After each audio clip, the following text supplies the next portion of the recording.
Hi. Hi. அதாவது இன்னைக்கு எபிசோட வந்து என்ன சொல்றது என்ன பண்றது அப்படின்றதுலாம் நல்லா கிளியர் கட்டாவே ஆனால் தெரிஞ்சிருச்சு.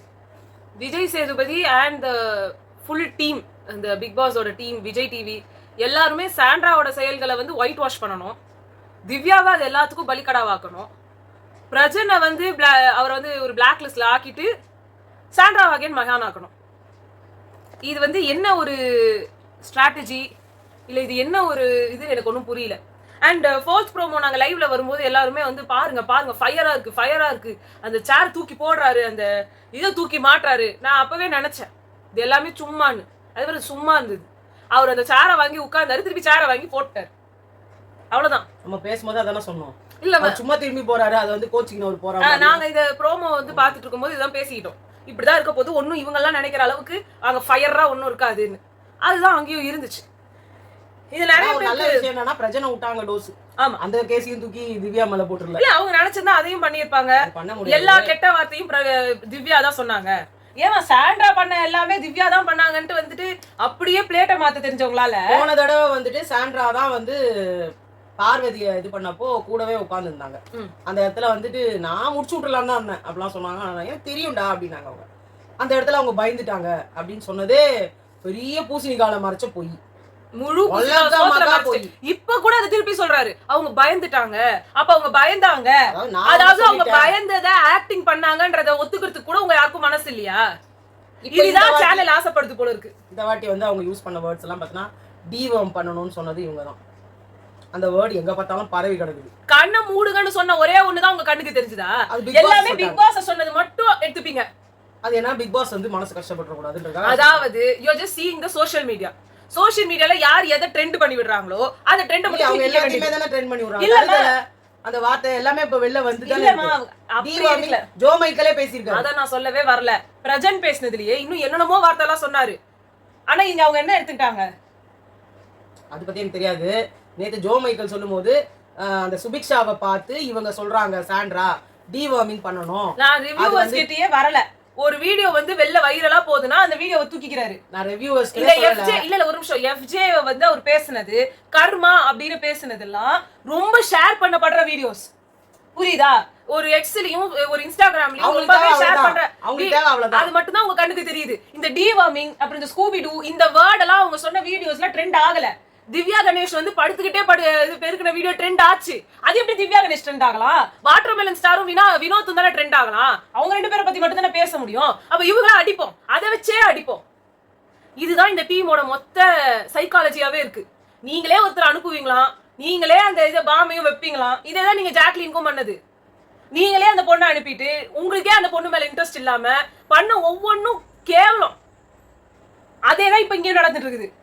திவ்யா இங்க நல்லவங்கனே இல்ல. அந்த இதுக்குள்ள போய் உட்கார்றதுக்கு வந்து அவ்வளவு சீன் போட்டு அந்த டிலே பண்ணதே ஒரு கேம் அப்படின்னு இவர் சொல்றாரு. திருப்பி டிலே பண்ணதையும் உட்கார்ந்து காமெண்ட்டும் அடிக்கிறாரு. இவர் யார்? அவர் என்ன, அவங்க என்ன சொல்றாங்கன்னா 10 மணிக்கு வார்னிங் கொடுத்தீங்க, அப்பயே நீங்க போல. சரி, அது கூட ஓகே. 1 மணிக்கு வார்னிங் கொடுத்தாங்க, அப்பயே நீங்க போல. அப்ப எப்பதான் நீங்க போவீங்க? உங்களை உள்ள போறதுக்கு என்னதான் பண்ணணும் அப்படின்ற மாதிரி சொன்னாங்க. இதெல்லாம் கரெக்ட். ஆனா இவங்கெல்லாம் வந்து அவங்கள இது சாண்ட்ரா வந்து பாப்பா மாதிரியும் இவங்கதான் மேனிபுலேட் பண்ற மாதிரியும் எடுத்தார் கைப்பிள்ளையா இருக்கீங்களே சாண்ட்ரா. அது தப்பான வார்த்தை இல்ல உங்களுக்கு. நான் அது எல்லாத்தையுமே சொல்றேன், நான் ஃபர்ஸ்ட்ல இருந்தே வரேன்.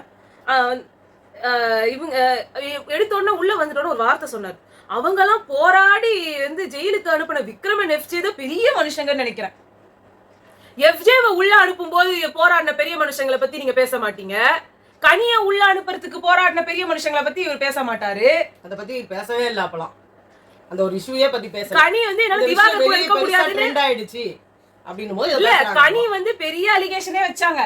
அவங்க கூட இருக்க முடியாதுன்ற மாதிரி அந்த ஆள் கூட என்ன போய் இருக்க சொல்லிட்டு ஓன்னு உட்காந்து ஒப்பாரி வச்சாங்க. எல்லாரும் உள்ள போயிடுங்க, எல்லாரும் உள்ள போயிட்டு கதவுகள் மூடப்படும் அப்படிலாம் கூட சொன்னாங்க. அப்ப இவங்க வந்து அங்க உட்காந்து பட்டுன்னு அழுது நின்றாங்க. அப்போ கூட அந்த ஒரு விஷயத்தை அட்ரஸ் பண்ணணும்னுலாம் தோணாத விஜய் சேதுபதிக்கு, இல்ல விஜய் சேதுபதி இல்ல அட்ரஸ் பண்ணணும் தோணாத விஜய் டிவி பிக் பாஸ் டீமுக்கு இந்த விஷயம் மட்டும் சொல்லணும் தோணிடுச்சு. ஏன்னா விஜய் சேதுபதி சார் சொல்லி பிரயோஜனமே கிடையாது. அவர் ஜஸ்ட் ஒரு ஒர்க்கர் அங்க. ஆமா. சோ இங்க காதுல சொல்ல அவரு எந்த எபிசோடையும் பார்த்தது கிடையாது, என்ன நடக்குதுன்னு தெரியாது. எப்படி பார்க்க முடியும்? அவருக்கே ஷூட்டிங்க அது இதுன்னு இருக்க போது. இப்பதான் யாரோ ஒருத்தவங்க போட்டிருந்தாங்க 2 நாள் முன்னாடி தான் துபாயில போயிட்டு ஏதோ அந்த பர்மனன்ட் சிட்டிசன்ஷிப் கோல்டன் சிட்டிசன்ஷிப் எல்லாம் வாங்கினாரு உடனே இங்க இதுக்கு வந்துட்டாருன்னா அவர் எங்க இந்த சீன்ஸ் எல்லாம் பாத்துக்க போறாரு இல்ல என்ன நடக்குதுன்னு தெரிஞ்சிருக்க போகுது. பிக் பாஸ் டீமுக்கே இதெல்லாம் உட்கார்ந்து கவனிக்கணும்ன்ற அளவுக்கு பொறுமை கிடையாது. பையன் உள்ள வந்தது அவருக்கு தெரியுமோ தெரியாதோ. ஆமா, அதுவே தெரிஞ்சிருக்காதோ தெரியாது. இப்ப இவங்க எல்லாருமே என்ன பண்றாங்க, பிக் பாஸ் டீம் வந்து ஃபுல் அண்ட் ஃபுல் என்ன வந்து வெளியில ட்ரெண்ட் ஆகுதோ அதை வச்சு சொல்றாங்க, அதை அவரு சொல்றாரு. அதனால வந்து அவங்க போராடி ஜெயிலுக்கு அனுப்புற விக்ரம் எஃப்ஜே பெரிய மனுஷங்க. அதெல்லாம் உட்காந்து நீங்க பாத்தீங்களா, நீங்க எவ்வளவு பெரிய மனுஷங்க, நீங்க எதுவுமே சொல்ல தேவையில்ல சார். ஆல்ரெடி சப்ஸ்கிரிப்ஷனுக்கு காசு கட்டி 3 வாரத்துக்கு ஒரு மண்ணு என்டர்டைன்மெண்ட்டும் உங்க சைட்ல இருந்து வரல. ஒரே அந்த இவங்க பிரியங்கா சொன்ன மாதிரி நெகட்டிவோ பாசிட்டிவோ இது பாருதான் தெரியுறாங்கன்ற மாதிரி அவங்க அவ்வளவு கேவலமா பண்ண விஷயங்கள்லாம் கூட நீங்க கேட்கல. இன்னைக்கு நீங்க வந்து அவங்களை கமெண்ட் அடிக்கிறீங்க, சூப்பர், அவங்களுக்கும் ரோஸ்ட் கொடுத்தீங்க. ஆனா இந்த வாரம் தான் அவங்க உருப்படியா இருந்தாங்க. எதுக்கு அந்த ரோஸ்ட் வந்துச்சு? அது குடுக்குற மாதிரி கொடுத்து அவர் 2 நாளா பேசுறாரு அவங்கள. கரெக்ட் தான். அவங்க ஸ்போர்ட்டிவா எடுத்துக்கிட்டாங்க. பட் நான் கேக்குறது, இவ்வளவு வாரம் அவங்க கமருதீன் பத்தி பேசுறத பத்தி நீங்க அட்ரஸ் பண்ணல. அவங்க வந்து இந்த அவங்களுக்கு நடந்த அநியாயமான சபரிக்கு வந்து கண்ணில் அடிபட்டதை வந்துட்டு நீங்க ஏன் சாரி கேட்கலன்றதை நீங்க சபரிக்கிட்ட கேட்கல. அவரா கடைசியில அதுதான் சொல்லணும் பொழுதுன்னு வந்து காலில் ஊந்தாரு. சோ இப்படி எல்லாமே இருக்கும்போது இன்னைக்குதான் உங்களுக்கு வந்து ஞானோதயம் வருதுன்னா ஒன்றும் பண்ண முடியாது. அப்ப திவ்யா வந்து அந்த ஆக்சுவலா இந்த இதை சொல்லவே இல்லை. நாங்க போன வீடியோஸ் போடும்போது கபோர்டு கீழே மறைச்சு வச்சுட்டுலாம் பாலை குடிக்கிறாங்க, அதை விட நாங்க என்ன கேவலம்னு அவங்க கேட்டாங்க. இது எல்லாமே ரம்யா தான். கபோர்டு கீழே மறைச்சு வைக்கிறது, அப்புறமா வந்து எங்க வேணா எதா வேணா மறைச்சு வைப்பாங்க ரம்யா. ரம்யாக்கு ரோஸ்ட் யாரோ போட்டாங்களே, ஐயோ மகானுங்க, நீங்க என்ன ரோஸ்டிங்க வந்துச்சு கொஞ்சம் சொல்லுங்க பாப்போம். என்னால பார்க்க முடியல ரோஸ்ட், நீங்க எல்லாம் பாத்தீங்களா? எதுவுமே நடக்கலையே. அதுக்கப்புறமா வந்துட்டு இது விஜய் வந்து சொன்னாரு, திவ்யா சாண்ட்ரா 2 பேரும் வீர மங்கைகள்.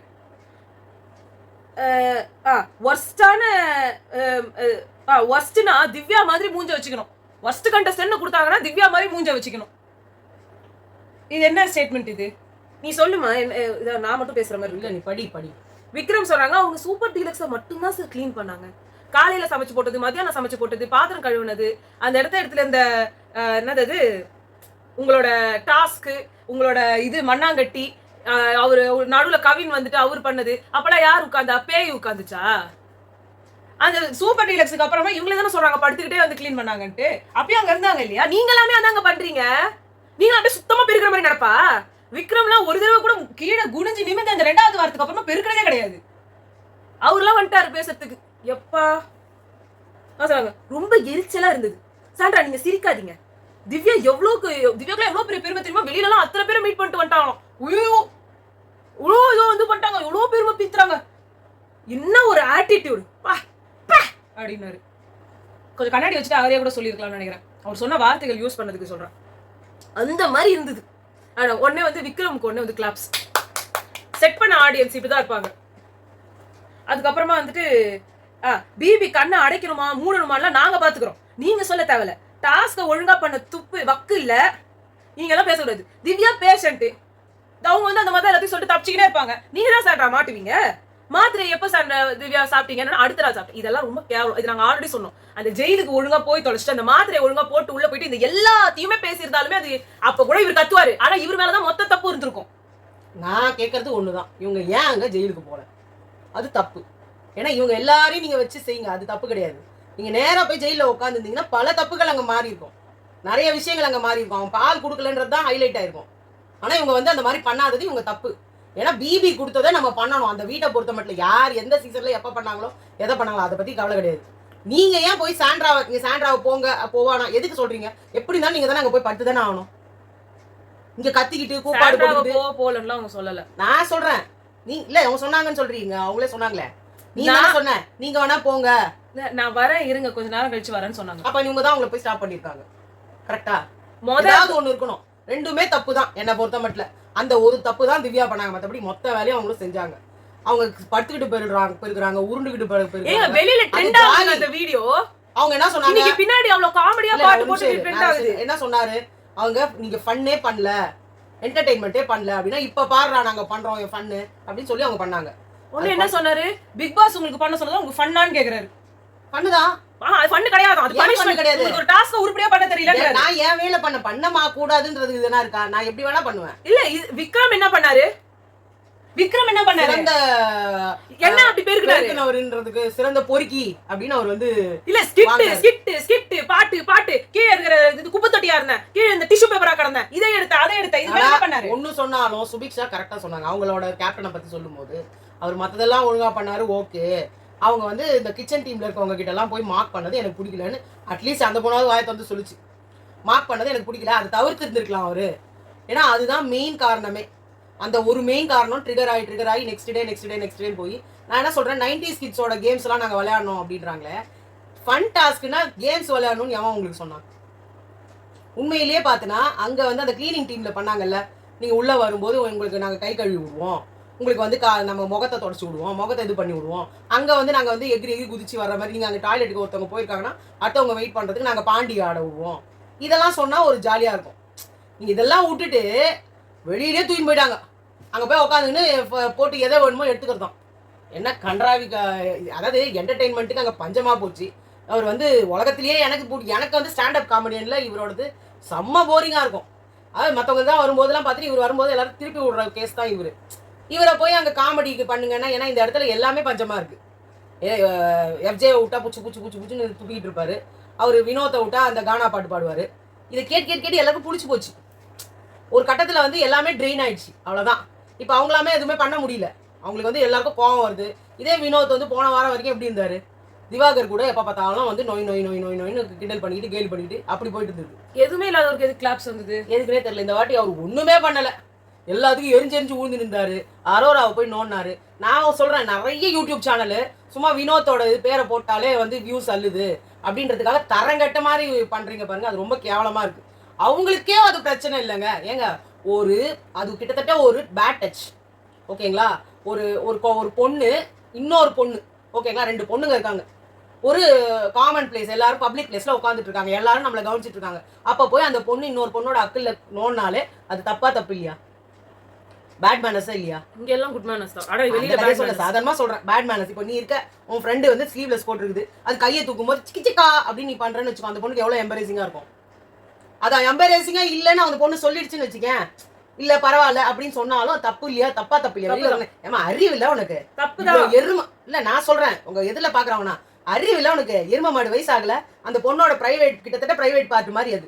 அந்த இடத்துல போய் நோன்றிய, அப்ப அந்த பொண்ணுக்கு எவ்வளவு அசிங்கமா இருக்கும் அந்த இடத்துல அப்படின்னு கேட்பாங்களா மாட்டாங்களா? ஒரு பப்ளிக் பிளேஸ்ல வந்து உட்காந்துக்கிட்டு உன் பொண்ணை யாரோ ஒருத்தன், நான் இதே வினோத் கிட்ட கேட்கறேன், இவ்வளவு பேசுறீங்கல்ல, அந்த வினோத்ன்றவருக்கு ஒரு பொண்ணு இருந்து பக்கத்துல எவனோ ஒரு பையன் உட்கார்ந்து இருந்துட்டு அவங்க யாருன்னே தெரியாது.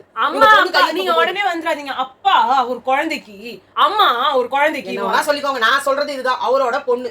நான் சொல்றது பெரிய பொம்பளையா கூட இருக்கணும். நான் ஒரு 15-12 வயசு பொண்ணு, அந்த பொண்ணு உட்காந்துட்டு இருக்குன்னா, ஒரு 18 வயசு பையன் வந்து அங்க பக்கத்துல ஏதோ அக்கம் பக்கத்துல விளையாடுறவன், அது பொண்ணு ஸ்லீவ்லெஸ் ட்ரெஸ் போட்டும்போது கையை தூக்குச்சுன்னா இப்படி நோன்னானா இவர் அப்பாவா கேட்பாரா மாட்டாரா? இவரு கேட்க மாட்டாரு. அது எப்படி கேட்காம இருப்பாரு? இவரு கேட்க மாட்டாரு. அவரு கேட்க மாட்டாருன்றதே போய். அவங்களுக்கு அதாவது என்ன இருந்தாலும் தன் புள்ள வந்து தங்கமான புள்ள, அதுதான் உண்மையான விஷயம். ஒண்ணும் இல்லங்க, அரோரா அங்க ரொம்ப ஓப்பனா இருக்கிறது, இவங்க எல்லாருக்கும் அட்வான்டேஜ் எடுக்கிறாங்க. அவங்க இதுதான் இருக்கணும்னு நினைக்கிறாங்க. வினோத் மேல ஏன் ஏறி உழறாங்கன்னா, வினோத்துக்கு அங்க கிளாப்ஸ் கிடைக்குது, அவங்களுக்கு தெரியுது வினோத் நோன்னா கூட தப்பு கிடையாது அப்படின்னு. அதை வந்து நீங்க என்கரேஜ் பண்றீங்க பாருங்க, அதுதான் அசிங்கமா இருக்கு. எல்லாரும் வெளில வந்து ஒரு தப்பு கண்டுபிடிக்க முடியாதான்னு பாக்குறீங்க. கட்டி பிடிச்சி அப்படியே அந்த ரம்யாவை போட்டு ஒரு மாதிரி பண்ணாரு. அந்த நேரத்துல அவங்க பயங்கரமா தான் எரிச்சலா தான் இருந்தது அவங்களுக்கு மூஞ்சில. பட் சொல்ல முடியாது, ஏன்னா அவருக்கு கிளாப்ஸ் வருது. இப்ப திவாகர் பண்ணா தப்பு, இவர் பண்ணா தப்பு இல்லைன்னா என்னங்க அது அர்த்தம்? பண்ணா அவர் பண்றத ரெட் கார்டு கொடுத்து வெளில அனுப்புனீங்கன்னு இப்ப நீங்க சொல்லியிருக்கீங்க. கிட்டத்தட்ட எல்லாரும் சொல்றதே அதுதான். அப்ப இவர் என்ன பண்றாரு, அவர் என்ன பண்றாரு, ரெண்டுமே ஒண்ணுதான். இததான் திவாகர் வெளியே சொல்றாரு. அவரும் கண்ணா பின்னான்னு பண்றாரு, அவரும் வார்த்தையை விடுறாரு. என்னதான் அவங்க ஆனா குறி வச்சு பண்ணாங்க, அவரை பண்ணலன்னு சொல்றதுல என்ன தப்பு இருக்கு? முதல்ல ஒரு கண்டஸ்டன்ட் உள்ள வந்தாங்கன்னா அவங்கள வந்து இல்ல விளையாட வக்கு இல்லைன்னு கேக்குறீங்கல்ல, அப்ப அவங்க வந்து வேற மாதிரி அவங்க கண்டஸ்டன்ட்டை கேட்கறதுல என்னங்க தப்பு இருக்கு? முதல்ல நம்ம என்ன வார்த்தையை விடுறோமோ அதுதான் நம்ம இன்னொருத்தவங்களை நம்ம யூஸ் பண்ண. நம்ம குழந்தைங்களே என்ன சொல்றோம், நான் என்ன பண்றேனோ அதுதான் என் குழந்தை பார்த்து வளரும்னு சொல்லுவோம். நீங்க என்ன பண்றீங்களோ அப்ப இந்த வார்த்தையெல்லாம் சர்வசகஜமான ஒரு வார்த்தை தானே. எல்லாரும் கிளாப்ஸ் பண்றீங்க. வக்கேல்ல விளையாடுறதுக்கு உனக்குலாம் உங்ககிட்ட நான் பேசவே தயாரா உட்காரு நீங்க ஒரு கண்டஸ்டன்ட்ட சொல்றீங்க. என்ன சொன்னாங்கன்ட்டு, இது திவ்யா வந்து எஸ்கேப் ஆயிட்டாங்க பேஷண்ட்னு சொல்லி, அவங்க வந்து நல்லா உங்களை வேலை செய்ய விடாம அவங்க உங்களை போட்டு நல்லா கேம் ஆடுறாங்க. நீ திவ்யா வந்து உங்களுக்கு அவங்க பேச வாய்ப்பே தரல. திவ்யா வந்து பிரில்லியன்ட். உங்களை மாட்டி விட்டுட்டு அவங்க எப்படி எஸ்கேப் ஆனாங்க பாருங்க. நீங்க ஏன் படுத்துக்கிட்டு போயிருக்கீங்க? வர்ஸ்டா பர்ஃபார்மன்ஸ் சொன்னா அதையும் வர்ஸ்டா பண்ணீங்க. எவ்வளவு கேவலமா அதுக்கப்புறமா அது இருந்துச்சு. அதுக்கப்புறமா வந்து கொடுத்த டாஸ்க பண்ண வக்கில்ல. டயர்ட்லாம் ஆகாதீங்க திவ்யா. நான் உங்களுக்கு முடியலையா? உங்களுக்கு முடியலன்னா என்ன வெளில வர்றீங்களா? வெளில வந்துருங்க. அவ்வளோலாம் எனக்கு ஒன்றும் முடியாமலாம் இல்லை சார். அப்படி எதுக்கு மூஞ்சி அப்படி போகுது? எஃப்ஜே காமிச்ச மூஞ்சிலாம் எனக்கு தெரியாது. ஓகேண்ணா, சரிண்ணா. நீ பார்க்கல அதை? பார்த்தேன். இன்னைக்கு பாத்தியா? பார்த்தேன். கரெக்டா ஒரு வார்த்தை கேட்டாங்க பார்வதி. ரொம்ப துள்றான், ஏன் கேட்க கூடாது? ஒண்ணு கனி பேசக்கூடாது. நான் ஏத்தி விடுறவ கிடையாது. அவங்க கரெக்டா சொன்னாங்க, நான் ஏத்தி விடல, நான் ஏத்தி விட மாட்டேன். ஒருத்தங்க பத்தி பேசும்போது ஏத்தி விட மாட்டேன். ஏன் அவங்க அம்மா அப்பாவை பத்தி பேசிட்டாங்கன்னா அவர் எகிரி குதிக்கணும்னா ஏதாவது இருக்கான்னா? எனக்கு ஒன்றும் புரியலையே. அவங்க அம்மா அப்பாவை பத்தி பேசுனது அவர் பேசுனது தப்பு தான், நான் இல்லைன்னு சொல்ல வரல. அதுக்கு எதுக்கு அவ்வளவு உணர்ச்சியை காட்டுறீங்க? அப்ப அவங்க பேசுனது இவர் மத்தவங்க எல்லாம் வாய மூடுங்க, சிரிக்காதீங்க, முறைக்காதீங்க, அப்படிலாம் மூஞ்ச வச்சுக்காதீங்க. நீங்களா அப்ப இது பண்ணதும் தப்பு தான். அவர் ஒரு வார்த்தையை சொல்றாரு, எஃப்ஜே என் ஏரியால வந்து எங்க அப்பா பேரை சொல்லிட்டு போய் பாடுறா அப்படின்னா என்ன? எனக்கு ஒன்றும் புரியல. இதே மாதிரி தான் பாலாஜி சொன்னாரு, நிக்சன் சொன்னாரு. என் ஏரியால எங்க அப்பா கிட்ட வந்து அதான் பேரை சொல்லிட்டு போய் நிக்சனுக்கும் இவருக்கு என்ன வித்தியாசம் இருந்துச்சு சொல்லுங்க? முதல்ல அவர் வந்து ஐஷுவை ட்ரை பண்ணாரு. இல்ல, முதல்ல அவர் ஐஷுவை ட்ரை பண்ணாரு. அது மாதிரி இவர் ஆதிரியை ட்ரை பண்ணாரு. அப்புறம் ஐஷுல இருந்து அவரால பிரிய முடியல. இவர் பிரியற மாதிரி ஏதோ ஒரு சீனை போட்டு அந்த பொண்ணை வெளில அனுப்பியாச்சு. அதுக்கப்புறமா அதான் சொல்ற ஆதிரியை வெளியே அனுப்பியாச்சு. அப்புறம் அவர் பூர்ணிமாவை ட்ரை பண்ணாரு. அப்ப நீங்களும் வந்து இங்க வியானாவை பண்ணிருக்கீங்க. வேற எதுவும் இல்ல. அது வியானாவும் சேர்ந்து வியானா தான் முதல்ல உங்ககிட்ட இனிஷியேட் எடுக்கிறாங்களே. அவர் வந்துட்டு என்ன என்கிட்ட ஆட்டிடியூட், உட்காரணும். என்ன ஆர்குமெண்ட் அது? தேவையில்லாம பண்ணாதீங்க திவ்யா. உங்ககிட்ட நான் பேசக்கூடாது. அதாவது யார் தப்பு பண்ணாங்களோ இதெல்லாம் விட்டாரு. கத்தாதீங்க சார்னு சொன்னாங்கன்னா அது ஒரு மரியாதைக்காக சொன்னாங்க. என்ன பத்தி நீங்க என்னால கோவமா இருக்கீங்க, எனக்கு புரியுது. சரி, சாரி சார், நான் உட்காரல சார். இல்ல பரவாயில்ல சார், நான் நிக்கிறேன் சார். சரி பரவாயில்ல சார், நான் நிக்கிறேன் சார். நான் தப்பு பண்ணிட்டேன், நான் நிக்கிறேன் சார். இதுதான் நான் ஒருத்தவங்க தான் இருக்கும். ஸ்கூல்ல கூட நம்ம தப்பு பண்ணா கத்தாதீங்கன்ட்டு நீங்க தான ஸ்கூல்ல கூட நம்ம தப்பு பண்ணா நம்ம பாட்டு உட்கார்ந்தோம்னா என்ன சொல்லுவாங்க? நான் சொல்றேன், நீ உட்கார்ந்துவியா? ரெஸ்பெக்ட் இல்லையா உனக்கு? உனக்கு பண்ண தப்பு உனக்கு மனசுல உணரவே இல்லையா? நான் உட்காருன்னு சொன்னா கூட நீ உட்காரலாமா? அப்படிதானே சொல்ற. அதுதான் அவங்க நினைச்சு நிக்கிறாங்க. அதாவது விஜய் சேதுபதி சாருக்கு இருக்கிற மூட் ஸ்விங்ஸ் வந்து யாராலையுமே புரிஞ்சுக்க முடியாது. அவருக்கு வந்து பாத்ரூம் வருதான்னு தெரியல. அப்பப்போ இல்ல, அங்க ஒரு அப்படியே அதே கண்ட்ரோலா வந்து ஆதிரி உட்கார்ந்துட்டு இருக்கும்போது எழுதி நிக்க மாட்டீங்களா, எழுதி பேச மாட்டீங்களான்னு கேட்டாரு. இன்னைக்கு அவங்க வந்து உட்கார சொல்லிட்டு இவர் பேசுறாரு. இவங்க ஸ்டாண்டர்ட்ஸ் தான் என்ன சார்? ஒரு பொண்ணு உட்கார்ந்து உங்ககிட்ட பேசலாமா, பேசக்கூடாதா? ஆதிரி பேசும்போது எழுதி நின்னு பேசலாமா, உட்கார்ந்து பேசலாமா? உட்கார்ந்து பேசுனாங்க, அப்புறம் பண்ணி எழுதி நின்னாங்க. எழுதி நிக்கும் போது கம்முனு தான் இருக்காரு. அதே மாதிரி அங்க பிரஜன் பார்த்தா எழுந்து நின்னாரு. கமல் சாருக்கு இது இருக்கும். அவர் நிறைய வந்து நல்லா அவர் கதையெல்லாம் பேசி நிற்பாரு. அவர் ரொம்ப குறியா இருந்தாரு. அவருக்கு விஷயம் தான் தெரியணும். நீ எழுந்து நிக்கிறியா உட்கார்றியான்றதான் அவங்க பிரச்சனை கிடையாது. அவருக்கு அப்படி பார்த்தா அனிதா அவங்க எதிரிலே என்ன மாதிரி ஒரு பர்சனா இருந்தா எனக்கு வந்து நான் அங்க ஹோஸ்ட்னா எனக்கு மரியாதை தேவைப்படும். அவங்க எழுந்து நின்று பேசணும் தான் நான் நினைப்பேன். நான் அங்க கமாண்டிங் பொசிஷன்ல இருக்கும்போது நான் நிக்கிறேன்னா நீங்களும் நின்று எனக்கு ஆன்சர் பண்ணுங்க அப்படின்னு எனக்கு தோணும். நான் சொல்றது நான் ஒன்னும் பெரிய அப்பாட்ட அப்படி சொல்லல. நம்ம ஒரு ஸ்கூல்ல ஒரு டீச்சரா இருக்கிறோம் அப்படின்னா, இல்ல ஒரு காலேஜ்ல ஒரு டீச்சரா இருக்கோம்னா ஒருத்தங்க நம்ம பாயிண்ட் அவுட் பண்ணும்போது அவங்க எழுந்து நின்று பேசணும் தான் நம்ம நினைப்போம். அப்படிதான் அவங்களும் அங்க பண்றாங்க. ஆனா ஆதிரி பண்ணது எனக்கு டிஸ்ரெஸ்பெக்ட்ஃபுல்லா தெரிஞ்சது. ஆனா அன்னைக்கு நீங்க வந்து அவர்களை வந்து திட்டினீங்க. இன்னைக்கு அதே விஷயத்தை நீங்க பண்றீங்க. உங்க ஸ்டாண்டர்ட் என்ன புரியல. அதே மாதிரி என்னது திவ்யாவுக்கும் சாண்ட்ராவுக்கும் பதிலா நீங்க தான் ஆடுறீங்க. சாண்ட்ரா திவ்யாவுக்கும் பிரஜனுக்கும் பதிலா நீங்க தான் ஆடுறீங்க. சாண்ட்ரா நீங்க யாருங்க வந்து ஒரு விஷயத்தை இப்படி பண்ணணும் அப்படி பண்ணணும்னு சொல்றதுக்கு? அப்புறமா வந்து பிரஜன் டென்ஷன் ஆகாதீங்க, எதுக்கு டென்ஷன் ஆகுறீங்க அப்படின்னாங்க. அது ஒரு வந்துட்டு பார்வலாம் உங்க ஜோக்குக்கு வந்து சிரிப்பு வராமே சிரிச்சிட்டு இருந்தாங்க. எங்களுக்கு நாங்க அங்க இல்ல இருந்தாலும் அவங்களோட எல்லா சிரிப்பும் எங்களுக்கு தெரியும். அவங்க எப்படி நினைக்கிறாங்க எல்லாம் பண்றாங்கன்றது எங்களுக்கு தெரியும். அது மாதிரி வேற என்ன பண்ணா திவ்யா ஜெயிலுக்கு போவீங்க? உங்களுக்கு வந்து உங்களுக்கு தலைவலிக்குது, டாக்டரை கூட்டிட்டு வந்துட்டு அவங்க பார்க்க வச்சு உங்களுக்கு ஒரு மாத்திரை கொடுத்தாங்க. கொஞ்ச நேரம் கழிச்சு உங்களுக்கு பால் சொல்லு, அந்த பாலை அப்பவே கொடுக்காததான் பிரச்சனையே. என்ன பிரச்சனைனே தெரியாம இங்க வந்து பேசிட்டு இருந்தா என்ன ஆகுது? அவர் வெளியில எடுத்து போய் வச்சாரு. இதை ஏதாவது பேசினாரா? பாலுக்கு பிரச்சனை சண்டை போட வேண்டியதானே, பாலுக்கு பிரச்சனை சண்டை போட வேண்டியதானே. பால் தூக்கிட்டு போய் வெளில வச்சாரு உங்க எஃப்ஜே. என்னத்துக்கு வச்சாரு? ஏன்னா இவங்க திருடிட்டு குடிச்சிருவாங்கன்னு சொன்னாரு. நீங்க எப்படி வேணா எடுத்து வந்து குடிப்பீங்க அப்படின்னு சொல்லிட்டு வெளியில எடுத்துட்டு போனாரு. அது நீங்க கேட்க மாட்டீங்க. ஏன்னா வந்து விஜய் டிவியின் செல்ல பிள்ளை எஃப்ஜே. எவ்வளவு நாள் பாப்போம். அதுக்கப்புறமா வந்துட்டு எங்க இருந்து கேள்வி கேட்கறதுக்கு நான் கேள்வி நான் எப்படி கேள்வி கேட்க நீங்க ஆன்சர் சொல்லிட்டு அப்புறம் தான் நான் அடுத்ததுக்கு போவேன். பதில் சொல்லு. என்ன பதில் சொல்லணும்? நான் வேணும்னே பண்ணேன், நான் ஒரு லூசு, நான் ஒரு பைத்தியம், நான் கண்டென்ட்டுக்காக வந்து இங்க உட்கார்ந்து நின்னேன். உங்களுக்கு நிஜமாவே தலை வலிச்சதோ இல்லையோ, ஆனா உங்களை நான் நிக்க வச்சு பேச முடியாதுல்ல. உங்களுக்கு நிஜமா வந்து உடம்பு சரியா இருந்தோ இல்லையோ, உங்களை நிக்க வச்சு நான் பேசுறேன், அது தப்பாயிடாது. நீங்க அப்படியே மூஞ்சி இப்படி வச்சுக்கிறீங்களே, உங்களுக்கு உட்காரதான் சொல்லணும். அதாவது நீங்களே வந்து ஒரு இது டாக்டர் கூட்டிட்டு வந்து பார்த்துட்டு மாத்திரை கொடுக்குறீங்க. அப்படிங்க பொய்யா மாத்திரை கொடுக்குறீங்களா? என்ன யார் கேட்டாலும் ஏதாவது ஒரு மாத்திரை எடுத்து கொடுத்துருவீங்களா? அந்த சாக்லேட்டா? இங்க பாருங்க நிறைய சாக்லேட் சொன்னா தலைவலிக்கு மாத்திரை கொடுப்பாங்க அவ்வளவுதான். நீ தலைவலிதா தலைவலியான்றது அவங்க ஒண்ணு. அப்புறம் என்ன டாக்டர் வந்து பாத்தீங்கன்றாங்க. சும்மா ஒருவேளை அவங்களுக்கு உண்மையிலேயே வேற ஜுரங்கரா இருக்கா வேற ஏதாவது இருக்கா அப்படின்னு பாக்குறாங்க. ஒண்ணும் இல்ல வெறும் தலைவலியா, சரி இந்த மாத்திரையை போடுங்கன்னு சொல்லி கொடுக்குறாங்க அவ்வளவுதான். அங்க கண்டபடி மாத்திரை கொடுத்துட முடியாதுல்ல அவங்களுக்கு. அதான் சொல்றேன், தலைவலி மாத்திரை கண்டபடி குத்துடலாமா? நான் கேட்டா தலைவலி மாத்திரை கொடுக்குறாங்க அவங்க எல்லாருமே. போய் பார்த்து ரொம்ப சந்தோஷங்க. அப்ப நீங்க இந்த மாதிரி தான் எல்லாத்தையும் அக்யூஸ் பண்ணுவீங்க. இவங்க வந்து பொய்யா நடிச்சாங்க, இவங்களுக்கு பொய்யா ஜுரம் வந்துச்சு. ஆனா ரம்யா மட்டும் நிஜமா வந்து மயக்கம் போட்டு விழுந்தாங்க. அதே மாதிரி இல்ல சொல்லிடுறாமா, விக்ரம் வந்து நிஜமாவே பிபி லோ ஆகி சுகர் லோ ஆகி ரொம்ப கிரிட்டிக்கலான ஸ்டேஜ்ல இருந்து வெளில வந்தாரு. ஏன்னா ஒரு மேனேஜர் பொசிஷன், அதுவும் ஒரு கேம்ல இருக்க ஒரு மேனேஜர் பொசிஷன் பறிக்கப்பட்டதுல அவருக்கு லோ சுகர் ஆகி லோ பிபி ஆகி அவர் வந்து தாங்க முடியாத ஒரு துக்கத்துல போய் அவர் நீங்க காப்பாத்தி கூட்டு வந்தீங்க. எஃப்ஜேக்கு வந்து அதாவது எஃப்ஜே வந்து சொன்ன வார்த்தைகள் ஒண்ணு பொன்மொழிகள். அந்த மாதிரி வார்த்தைகளை எல்லாம் விட்டு அப்பெல்லாம் ஒரு வார்த்தையும் நீங்க கேட்கவே இல்லை. அந்த மாதிரிலாம் சொல்லாதீங்க. இல்ல அட்லீஸ்ட் நீங்க பிரச்சனை நீங்க கேட்டீங்களேன்னு சந்தோஷம். ஆனா நீங்க எப்பயுமே எஃப்ஜே கேட்கவே போறது கிடையாது. அது மட்டும் நிச்சயம். பிரச்சனை ஏன் இவ்வளவு தூரம் அவர் துன்றாருன்னா அதுக்கு நீங்க கொடுத்த இடம் தான். ஆமா இல்ல இங்க வந்துட்டு எத்தனையோ பேர் ஏன் பிரவீன் வந்து ஒரு வார்த்தையை விட்டாரு. ஏன் கம்ருதீன் இந்த வாரம் கேமி என்ன அப்படின்னு சொல்லிட்டு அடிக்கிற மாற்றுத்திறனாளின்றதுக்கு அவர் வேற ஏதோ ஊனமுற்றவங்க அப்புறமா வேற ஏதோ ஒரு வார்த்தை சொன்னாரு, அதை கண்டிக்கல.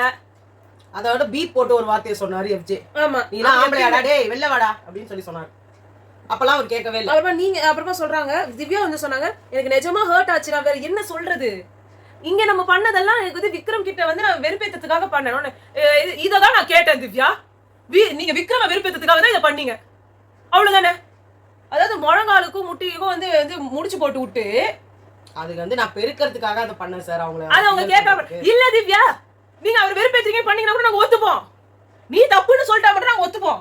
அது நீ என்ன ரீசன் சொல்றீங்க, எனக்கு பைத்திய பூச்சின்னு சொன்னா கூட எனக்கு சந்தோஷம் தான் அவரு. அப்புறம் நீங்க சாண்ட்ரா அவங்களுக்கு உங்க மேல ரெஸ்பெக்டா அன்போ இருந்தா உங்களை இப்படி மாட்டி விட மாட்டாங்க சாண்ட்ரா, புரிஞ்சுக்கோங்க. உங்களுக்கு அவங்க மேல எவ்வளவு அக்கறை இருக்கோ அவங்களுக்கு உங்க மேல இல்ல சாண்ட்ரா. சீரியஸா இந்த டீம்லாம் நீங்க மனுஷங்க தானா?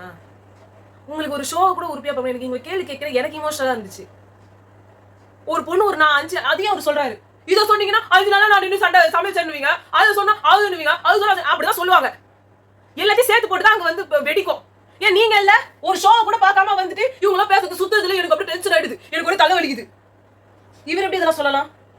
ஒண்ணுமே பண்ணாத விக்ரமே வந்து பெஸ்ட் பெர்ஃபார்மன்ஸ் கொடுத்த டீம்னு சொல்லிட்டீங்க. ஓட்ட குப்பையே காரி தூக்கிட்டு போனாங்க பூர்ணிமா. அந்த டாஸ்க் சோப்பு மாப்பு சீப்பு டாஸ்க் பார்க்க ரொம்ப நல்லா இருந்துதான். நீங்க எந்த இதுல போய் டாஸ்க் பாத்தீங்க? அல்டிமேட்ல போய் டாஸ்க் பார்த்து வந்தீங்களா? அவங்க சொல்ல சொன்னாங்க நான் சொன்னேங்க. இல்ல அப்புறமா திவ்யா யூ ஓகே? என்னதுக்கு அந்த கேள்வி? சரியா ஆயிட்டியா? உடம்புக்கு இன்னும் சரியாம போகாம இருக்கணும் தான் நான் சொன்னேன் அப்படின்றதுக்கு மாதிரில இருக்குது. அது ஓகே, இந்த கேள்விக்கு மட்டும் குறைச்சல் இல்ல. வியானா அவரை சொன்னாங்க கேப்டன் ரொம்ப ரெபல் மோட்லயே இருந்தாங்க, அவங்க தான் ரீசன் வர்ஸ்ட் டீம் வாங்குறதுக்கு. இதுக்கு முன்னாடி வரைக்கும் இவங்க என்ன சொன்னாங்க, கனி தான் ரீசன், ஒரு யூனிட்டியே இல்லாம இருந்துச்சு. யார் என்ன சொன்னாங்க, நான் அந்த சைடு வந்து திரும்பிப்பேன், எனக்கு வந்து இந்த வீட்டுல யாருமே ஃப்ரெண்ட்ஸே கிடையாது, நான் தனி பிளேயர், நான் எங்க கிளாப்ஸ் விழுதோ அந்த கிளாப்ஸ்க்கு ஏற்ற மாதிரி நான் மாச்சிப்பேன் தானே. அப்புறம் வினோத்துக்கு வந்து கிளாப்ஸ் வந்து ட்ரெஸ் நல்லா இருக்குது வினோத், இதுதான் பாக்க டிக்கெட்ல டிடிஆர் விக்கிற மாதிரி இருக்குதுன்னு சொல்லிட்டாங்க சார். உடனே அதுக்கு ஒரு சிரிப்பு. இவர் பண்றது ஜோக்கா, இது நம்ம சிரிக்கணுமா சிரிக்க கூடாதா?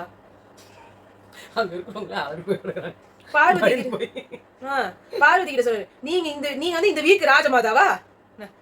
பாரு ஊதுனா உடனே ஆடுறீங்க நீங்க எல்லாருமே. அவங்க சாண்ட்ரா பேபின்னு சொன்ன உடனே பெருமை அவ்வளவு படுறாங்க. இன்னுமா சாண்ட்ரா நீங்க இவ்வளவு இன்னசென்ட்டா இருப்பீங்க? அவங்க எவ்வளவு நடிக்கிறாங்கன்னு எங்களுக்கு தெரியுங்க, உங்களால அதை கண்டுபிடிக்க முடியல. Cameraman can be fooled but camera cannot be ஃபூல்டுனாங்க. நீங்க சாண்ட்ராவோட அக்யூசேஷன்ல திவ்யா மேல போடும்போது அதே லைன் வருமேங்க. அப்புறமா வந்துட்டு சொன்னாங்க அவங்கள வந்து பேம்பரும் சுகர் கோட்டோ பண்ணாதீங்க பார்வதி அப்படின்னாங்க. அப்புறம் பிரஜன் கிட்ட சொன்னாங்க என்ன நினைச்சு வார்த்தை விடுறீங்க, நான் hero material, I'm father, I'm dad, I'm hero மெட்டீரியல்லாம் சொல்லணும், அதெல்லாம் மத்தவங்க சொல்லணும். இவங்க கர்மாலாம் யார் போய் தொடைப்பாங்க, எங்க அப்பாவா உங்க அம்மாவா அக்காவா தங்கச்சியான்னு சொல்றீங்களே, இந்த டயலாக்லாம் சொன்னவர் எப்படிங்க நல்லபடியா வளர்த்துக்க முடியும்னு சொல்றீங்க? வளர்ப்பை பத்தி பேசக்கூடாதுன்னு சொல்லிட்டு நீங்களே பேசுறீங்க. ஆனா இவரு கேட்கறது தப்பு கிடையாது. ஏன்னா இவரு எப்ப பாரு நல்லா வளர்த்துக்கிறேன் மத்தவங்க எல்லாம் நான் ரோட்ல போட்டு வளர்த்தாங்க. இல்ல அவர் வார்த்தை எக்கச்சக்கமா தப்பு தப்பா விடுறாரு. பிபி ஹவுஸை திறந்து விடுறேன், நீ வந்து வெளில போயிடு, இல்லன்னா உன் பொண்டாட்டியை போய் கூட்டு வா. இதெல்லாம் ஓவர். சாண்ட்ரா வந்து இதெல்லாத்தையும் கேட்டுக்கிட்டே கம்முன்னு இருந்தாங்க. அதாவது பார்த்து தொலைச்சாரு. இதையும் வந்து திவ்யா பார்த்துட்டு கம்முன்னு இருந்தாங்க. பக்கத்துலயே நின்னு இருந்தாங்க சாண்ட்ரா. திவ்யா உடனே வந்து நான் கேட்டேன் சார், அண்ணா இது தப்பு இப்படி சொல்லாதீங்கன்னு நான் சொன்னேன் சார். திவ்யாக்கு கிடைச்சு உங்களுக்கு இப்படியே பிளேட்டோட மாத்துவாரு. திவ்யா உங்களுக்கு கேட்கவே இல்லையா? உங்களுக்கு காதே கிடையாது. சாண்ட்ராக்கு எவ்வளவு கேட்டுச்சு பாருங்க. அதுக்கப்புறம் எஃப்ஜே அப்படியே வந்துட்டு அப்படின்னாரு. அவங்க வந்து விக்ரம் அப்படின்லாம் வந்து ரியாக்ஷன் கொடுத்துட்டு இருந்தாரு. அப்புறமா வந்து இவர் உடனே சேரை வாங்கி போட்டு கால் மேல காலை போட்டு உட்கார்ந்துக்கிட்டு விக்கல்ஸ் இது வந்து எதுக்கு வந்து அப்படியே அதிர்ச்சி ஆனாரு? அவர் வார்த்தை அசிங்கமா என்ன சொன்னானா? இல்ல அதான் இல்ல இவர் சொன்னதுக்கு இந்த கர்மா இவங்க அம்மா அடைப்பாங்களா அப்பா அடைப்பாங்க. அம்மா அப்பான்ட்டாங்கம்மா. அது இல்ல அது வந்து அங்க வந்து அவர் வாயில அப்படி ஒரு வார்த்தையை சொன்னாரு. அதுக்கு அவர் ரியாக்ட் பண்ணல. இவங்க வந்து இவர் படிச்சார்ல அந்த பேப்பர்ல இருந்து இந்த கர்மாவை யார் அவங்க அம்மா அடைப்பாங்களா அப்பா அடைப்பாங்களா அக்காவா தங்கச்சியானோன்னு எங்க பேரு அந்த வார்த்தை அப்பா அம்மான்னு சொல்ற வரைக்கும் அப்பாவுக்கு ஒரு ரியாக்ஷன், அம்மாவுக்கு ஒரு ரியாக்ஷன், அக்காவுக்கு ஒரு ரியாக்ஷன், தங்கச்சிக்கு ஒரு ரியாக்ஷன். அந்த இந்த படத்துல வாயில வந்து பேச்சு வரும்போது வந்து சொன்னால அம்மா ஆடு அதான். அதனால சொன்னாங்க நீங்க பேசுனதுக்கெல்லாம் வந்துட்டு பால் ஊத்துறத பத்தி பேசுறது, அம்மா அப்பா அக்கா தங்கச்சி பத்தி பேசுறதெல்லாம் ஏன் சொன்னீங்க அப்படின்னு வந்து கேட்டாங்க. அதுக்கப்புறமா எஃப்ஜி வந்து நான் நீங்க சொன்னீங்கன்றதுக்காக ரொம்ப பொறுத்துக்கிட்டு இருக்கேன்னா அப்படின்னாரு. எஃப்ஜி உங்களால கண்ட்ரோல் பண்ண முடியுது அப்படின்னா உங்களால உங்க கண்ட்ரோல்ல வச்சுக்க முடியுதுன்னு அர்த்தம். அப்படின்னா நீங்க மெச்சூர்ட் ஆயிட்டீங்கன்னு அர்த்தம். எனக்காக நீங்க பொறுத்துக்கிட்டீங்கன்னா இல்ல. அப்புறமா அந்த பிரச்சனை வந்து இங்க நிறைய பேர் நிறைய வார்த்தை விடுறாங்க. ஆனா நான் கேட்ட வார்த்தையை மட்டும் கேட்கறீங்க. ஏன்னா நீங்க விட்ட வார்த்தை கேட்ட வார்த்தையா இருக்குது. அவர் கேட்ட வார்த்தையில அவர் கேட்க மாட்டாருங்க. அவர் அது அப்புறமா கேட்டுப்பாரு. நீங்க தான் இந்த வாரம் இவ்வளவு வார்த்தையை விட்டவரு. இந்த வாரம் மத்தவங்க யாரும் இவ்வளவு வார்த்தை விடல. வந்ததுல இருந்தே தேவையில்லாத வார்த்தையெல்லாம் நிறைய விடுறீங்க. அதாவது அடுத்தவனுக்கு நம்ம எக்ஸாம்பிளா இருக்கணும். புரியுதுங்களா? நம்ம ஒருத்தன் உள்ள வரோம்னா அவன் அசிங்கமா பேசுறான்னா நீங்க எப்படி பேசணுன்றதை நீங்க கண்டுபிடிச்சி நீங்க அதுக்கேற்ற மாதிரி அவங்கள வந்து தப்பா பேசினா கூட மாத்தணும். நீங்க கூட சேர்ந்து நீங்க 9 வாட்டி 10 என்ன கீச்சிடுவேன். என்கிட்ட மோதணும்னு வச்சுக்கேன் அவ்வளோ பிளாஸ்ட் அப்படிலாம் என்ன வார்த்தை அது? பிரச்சனை இது கமருதீன் சொன்ன கம்முவை பாராட்டலாம். அவ்வளோ பெரிய ஒரு டிரான்ஸ்ஃபர்மேஷன் அவர்கிட்ட இருந்து அவரு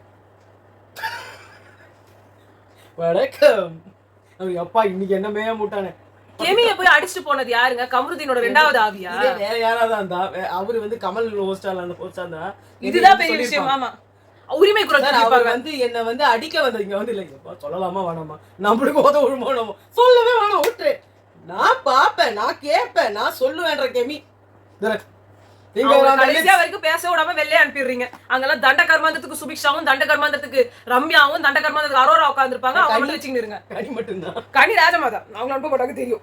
இவங்கள தான் தண்டமா இருக்கிறவங்க. பிரஜன் கிட்ட வந்துட்டு சொன்னாங்க திவ்யா வந்து அவங்க டிலே பண்ணி ஆனதெல்லாம் அவங்க பிரஜனை திட்டும் போதும் திவ்யா தான் இது திவ்யா வந்து டிலே பண்ணி ஆனதெல்லாம் கேட்டனா அதெல்லாம் உங்க கேம் அது உங்க ஸ்ட்ராட்டஜி. அப்புறம் என்னத்துக்கு எதுக்கு அங்க பெருகுனீங்களா அங்க கழுவுனீங்களா அப்படின்னு தோசை குத்தியா அன்னைக்கு நான் சட்னி கட்டினேன் இல்லன்னு சொன்ன நீ அந்த மாதிரி உடனே அது பிரசன்ட் கேட்டது கேள்வி கேட்கறது தப்பா சார்? அது சட்ட பட்டன் ஒத்துக்கினாரு.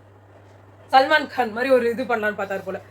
இவரு சொன்னாரு சார் நீங்களே சண்டை போடவும் சொல்றீங்க நீங்களே சண்டை போடாதீங்கன்னு சொல்றீங்க. எனக்கு இந்த கேள்வி மட்டும் இவர் கேட்டது எனக்கு ரொம்ப மகிழ்ச்சிங்க. உண்மையிலேயே அது எனக்கு ரொம்ப இதுவாது விட மாட்டீங்க அப்படின்றத அவர் கரெக்ட் நேரடியா இதுக்கு மேல ஒருத்தர் செருப்படி அடிக்கவே முடியாது. இல்ல இதை கேட்க முடியாமல் போய் தற்கொலை செய்து கொண்டான்ற மாதிரி தான் இருக்குது. இல்ல எல்லாரையுமே அவங்க எல்லாருமே வந்து கம்முன்னு இருந்தாங்க. வாயில வர்ற வார்த்தையை இது வரைக்கும் வர வார்த்தை அவங்களால சொல்லவும் முடியல உள்ள முழுகவும் முடியல. இல்லம்மா இவங்க யாராவது ஒருத்தர் ஏதாவது பண்ணாம இருந்தாலும் எங்க இருக்கீங்க நீங்க? அரோரா தான் அங்க கரெக்டா இருக்காங்க. அப்போ நீங்க எங்க இருக்கீங்க நாங்கள தேட வேண்டியதா இருக்குது. ஒரு வேலையுமே பண்ண மாட்டீங்க ஒரு என்டர்டெயின்மெண்ட் கூட பண்ண மாட்டீங்க சும்மா வந்து உட்கார்ந்து இருக்கீங்க. யாரா சண்டை போட்டாங்க அறிவு இருக்கா? சண்டை போடுறீங்க. ரம்யா ஜோ வந்து விக்கல்ஸ வந்து ஏன் வந்து ஒஸ்ட் பெர்ஃபார்மர்னு தேர்ந்தெடுத்தீங்க அப்படின்றதுக்கு ஜோஸ் உந்துதுன்னு சொன்னாங்க. அதான் ஒண்ணும் இல்ல அவ்வளவுதான். நல்ல வேலை அதிகம் நம்ம கிட்ட காமிச்சிருந்தா இன்னும் நமக்கு டெம்ப்டேஷன் ஏறிடும். அதே மாதிரி வந்துட்டு தேங்க்யூ சார் என்னால முடியல சார் நான் கிளம்புறேன் சார் பாய் சார்னு சார் கிளம்பிட்டாரு. அது நீங்க சண்டை போடுறது தப்பு இல்ல பிரஜா அதுக்கு வார்த்தை விடுறதா தப்பு. அதுக்கு அவர் சாரி கேட்டாரு. இருந்தாலும் நீங்க அதை கேட்டது எல்லாமே ஓகே. திருப்பி நீங்க வந்து அதே தான் இல்ல அவர் வந்து சொல்றாருல அவர் வந்து நீங்க உண்மைதானே அவர் உள்ள வரும்போது நான் கேள்வி கேட்பேன் சார் அவருக்கு சொன்னப்ப ஆமா சார் நீங்க கேளுங்க சார் அப்படின்னு சொல்லி அனுப்பினவரே இவர் தான். ஆனாதான் அவர் தைரியமா கேக்குறாரு. நீங்க அவரு வார்த்தை விடுறதெல்லாம் கேட்கறதெல்லாம் சூப்பர். அதுக்கப்புறமா நீங்க இப்படி பேசுறீங்க அப்படி பேசுறீங்க எதுவுமே கேட்க மாட்டாரு. இப்ப நீங்க அவரை மட்டும் ஏன் கேட்டீங்க நான் கேக்குறேன். சாண்ட்ரா தானே விட்டாங்க வார்த்தை. சாண்ட்ரா இங்க புனிதமாயிட்டாங்களே எப்படி அவரும் போய் அழுகுறாங்க. வெளியில பசங்க இருக்காங்க பிரஜன் அவரும் தான் பேச மாட்டாரு. அச்சு நீ எப்படிலாம் வார்த்தை விட்டுருக்க தெரியுமா அர்ஜுன்? உனக்கு இப்ப கூட உனக்கு வந்து நீ பட்டது தப்பா தெரியல அச்சு. மகா நடிக்க போடுது அவங்க ஒரு எஃப்ஜே வேற பாரு நீ எப்படியாப்பட்ட கோல் முட்டின்னு எனக்கு எங்களுக்கு தெரிஞ்சிச்சு பாரு. நான் அதை தெளிவுபடுத்துறேன். நீ அங்க பேசுறத நான் எனக்கு பதிவு பண்றேன். நீ அப்படி பண்ணன்றத நான் பதிவு பண்றேன். அதுல என்ன தப்பு இருக்கு? அட்லீஸ்ட் அங்க ஒருத்தராவது அந்த வாயத்தை வந்து பேசுறாங்களே. ஏன்னா அந்த மொத்த கும்பலும் உட்காந்து நேத்து இருந்த மாதிரியே அவ்வளவு அமைதியா இருந்தது. வினோத் இவ்வளவு பேச்சு பேசுறீங்கல்ல, நீங்க என்ன கேட்டுக்கணும்? வீட்டுல இவ்வளவு சண்டை நடக்குது, நீங்க பாட்டு நீங்களும் போய் அமித்தும் நீங்களும் போய் உட்காந்துட்டு இருக்கீங்களா அப்படின்னு கேட்கணும்ல. என்னங்க இது வீட்டுல எது நடந்தாலும் கேட்க மாட்டீங்களா அப்படின்னு எத்தனை பேரை கேட்டிருக்கீங்க? ஒண்ணுமே நடக்காம இருக்கிறதுக்கு கூட சில பேருக்கு தான் வந்து அந்த பிரிவிலேஜ் இருக்கு. ஆமா, ஏன்னா பிரவீன் காந்தி வந்து நந்தினி போனாங்கல்ல, அப்ப அவங்க எனக்கு தெரியாது சார், நான் உள்ள இருந்தேன், வீட்டுல என்ன நடக்குதுன்னு தெரிஞ்சுக்கோங்க சார் அப்படின்னாங்க. அவரை பிடிக்கலன்றப்ப அவரை நீங்க அட்டாக் பண்ணீங்க. இங்க வினோத்தும் அமித்தும் போய் நல்ல வாயில மிக்சர் மென்னுகிட்டு மத்த விஷயத்துக்குலாம் வந்துருவார்ல, தேவையில்லாம அமித் வந்து பேசுறாரு. அவங்க 2 பேரும் இந்த இஷ்யூ பத்தி என்ன சொன்னாங்க அப்படின்னாங்க. பார்வதி ஏன் வாயே புடுங்குறீங்களா நீங்க அப்படின்னு. நான் தப்பா கேட்கல பாரு, நான் நிஜமாவே கேட்கிறேன். நீ தான் கொஞ்சம் நிறைய அவங்க கிட்ட பேசுறீங்க, நீங்க பேசுறதே இல்லையா அந்த வீட்டுல? நாங்க அப்படி இல்லை, நானும் தான் பேசுறேன், பட் நீ தானே க்ளோஸா பேசுற. அப்ப என்ன சொல்ல வரீங்க? நீங்க என்ன சொல்ல வரீங்கன்றத முதல் கிளியரா சொல்லுங்க. நான் வந்து அவங்க கிட்ட என்ன பேசணுன்றத உங்ககிட்ட சொல்லணுமா? எனக்கு அவசியம் கிடையாது. நீங்க வேணும்னா அங்க போய் நேரா கேட்டுக்கோங்க. நான் என்கிட்ட இருந்து ஏன் வார்த்தையை புடுங்குறீங்க? நான் உங்ககிட்ட இருந்து வார்த்தையை புடுங்கல, நான் சாதாரணமா கேட்கிறேன். அவங்க என்ன ஒப்பீனியன்ல இருக்காங்க, இப்ப வந்து நடந்ததுக்கெல்லாம் அவங்க ஓகேவா, அவங்க வந்து என்ன சாரி சொல்லணும்னு நினைக்கிறாங்களா, இதெல்லாம் நான் கேட்கறேன். இப்ப அமித் வந்து சொல்லுவாரு, நான் எவ்வளவு கரெக்டா கேட்டேன் எல்லாமே, அப்ப நான் கரெக்ட் தான், நான் ஒர்த்தான பிளேயர் தான் இந்த வீட்டுக்கு. ஏன்னா அவர் தான் கட்சியில இருக்காரு, அவரும் கெமியும் தான். ஆனா இவங்க சொல்றாங்க அவங்க அக்கா தங்கச்சி அவர் மீன் படத்துல எனக்கு தெரியும், ஒரு கனி ரம்யா அவங்களதான் மீன் பண்றாங்க. அப்பா அப்பா யாரு? விக்ரமா? மாட்டிக்கினார் ஒருத்தரே, காப்பாத்தணும் கத்துருன்ற மாதிரி தான் இருக்கு அவங்களுக்கு சாண்ட்ராக்கு. சுத்தம் என்னவோ போங்க, அவ்வளவுதான் இன்னைக்கு நடந்தது. சோ இதை நம்ம அடுத்த வீடியோல சந்திக்கிறோம். பாய்.